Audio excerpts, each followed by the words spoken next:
Okay, so I'm back, and after a lot of contemplation about this and how thick this sheath is getting, I've kind of switched up the design a little bit. So I'm going to kind of try to keep it a little thinner, but I'm going to bulk it up with a bunch of D-rings. Pretty much since I got the thickness of the sheath and everything set up, I got my top plate. I'm getting ready to make a little template for what I'm going to tool in it, and then I got some little D-rings placed down here. So what I'm going to do is I'm going to make a dangler sheath out of this. I'm going to make a little teed, like a T that folds over on top of itself, and that's going to hold this D-ring back here. That way it's going to kind of raise it up, kind of like a, I don't know, kind of like the bottom board on a skid. And then as well, I'm going to put a D-ring on, like similar to how I did my other sheath, something like that with an add-on. So I'm going to put one here, and then I'm also going to put one at the bottom, and I'm probably going to taper this up too to make it more blade shape, keep everything nice and symmetrical. That way he can wear it as a dangler on his belt, which will give him plenty of room for this, and I'll make the attachment strap for his belt, and I'll try to keep all the measurements kind of similar to the original.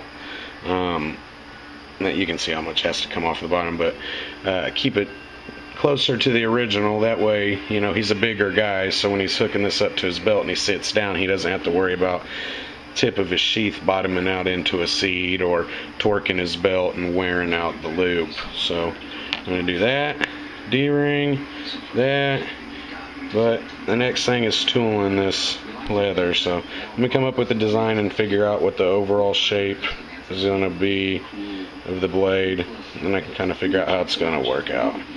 We'll be back.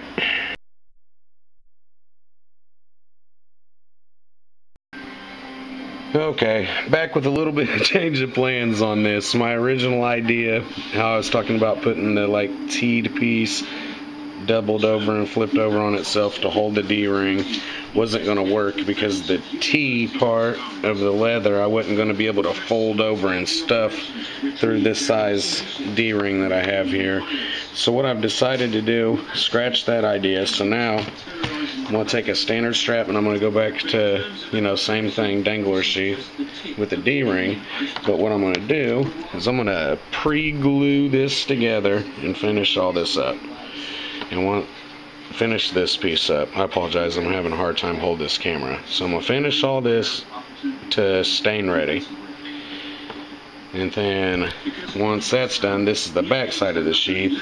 I'm going to glue it down with my measurement and get that mapped out. And then when I drill my holes to put my stitches through, the stitches are going to be on the inside of the sheath where the blade rubs. So what I'm going to do is when I drill my holes, I'm going to come in here and I'm going to kind of gouge this out with my grooving tool to where I can get them threads recessed down almost at maybe a 1/16 of an inch and pull everything tight. And then I'm going to mix up some JB Weld, and I'm going to coat this whole surface and blend it out real nice with a nice coat of JB Weld and let that dry. That way there's no way them stitches could ever get beat up by this knife. That by the time the point makes it to here, the point's no longer at a risk or even worry for this stitches. So JB Weld's going to work on this, I know that.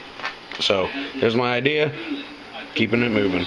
Okay, one more thing that I forgot to just tell you guys about how we was setting this up is when I'm getting this finished up, there is also going to be a strap coming around, and that's going to be with my snap.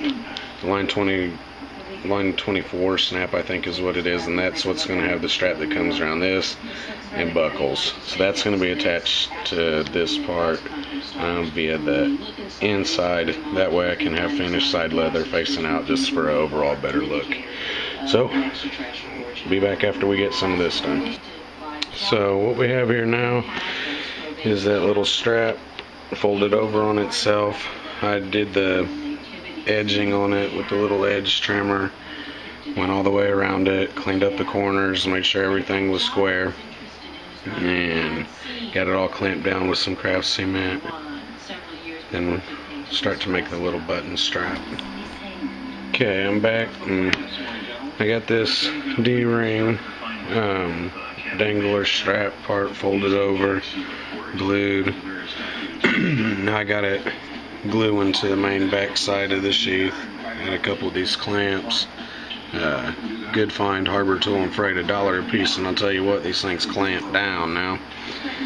And I got that glued up. Kind of glue I'm using is EcoFlow Leathercraft cement. You know, like I said, I'm not a professional. There's probably better stuff than this out there, but this is what I got, and this is what I've been using on all my projects. So it seems to hold up good as long as you let it dry real nice and you don't get antsy. So here was this step. Just got a couple pieces of cardboard on it so the little grooving on the clamps don't smush down into the leather, keeping everything nice and clean. So yeah, there's that step, and we'll be back.